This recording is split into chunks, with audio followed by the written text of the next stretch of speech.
வேங்கவேல குடிக்க தண்ணியில மலத்தை கலந்து 2 ஆண்டு ஆச்சு.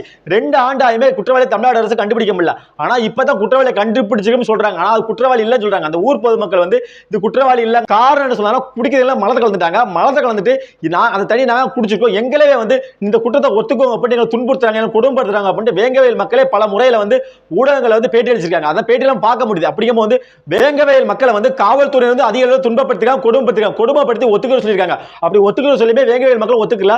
குடிக்க தண்ணியில மலத்தை கலந்ததை கண்டுபிடிச்ச 3 பேர்த்த தான் இந்த காவல்துறை அதிகாரியும் சிபிசிஐடி குற்றவாளின்னு சொல்றாங்க. என்ன நீதி இருக்கு இதுல, என்ன நேர்மை இருக்கு? அப்ப நான் வந்து அதாவது தமிழ்நாடு காவல்துறை யாருக்காண்டி வேலை பார்க்க? மக்களுக்காண்டி வேலை பார்க்க, யாருக்காண்டி வேலை பார்க்க? அதாவது 2 ஆண்டுகளா வந்து குடிக்க தண்ணியில மலத்தை கலந்ததை கண்டுபிடிக்க முடியல, அதுக்கடுத்து கண்டுபிடிக்கிறீங்க.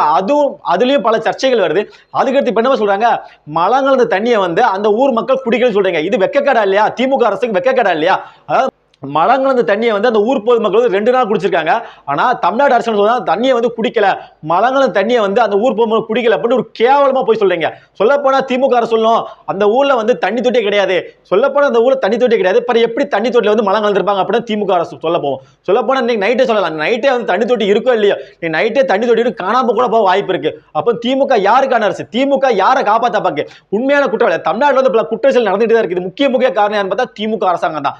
அரசியலே தெரியாத, மக்கள் மீது அக்கறை இல்லாத முதலமைச்சரையும் சட்டமன்ற உறுப்பினர்களையும் நாடாளுமன்ற உறுப்பினர்களும் உருவாக்கிய மக்கள் வந்து ஒரு முட்டாள் தான், அடி முட்டாள் தான். மக்களுக்கு என்னைக்கு விழிப்புணர்வு வருதோ அன்னைக்கு தான் ஒரு தகுதியான அரசியல்வாதி நம்ம தமிழ்நாட்டை ஆட்சி பண்ணுவாங்க. இல்லைன்னா ஒரு கேடு கட்ட அரசியல் தமிழ்நாட்டை ஆட்சி பண்ணுவாங்க.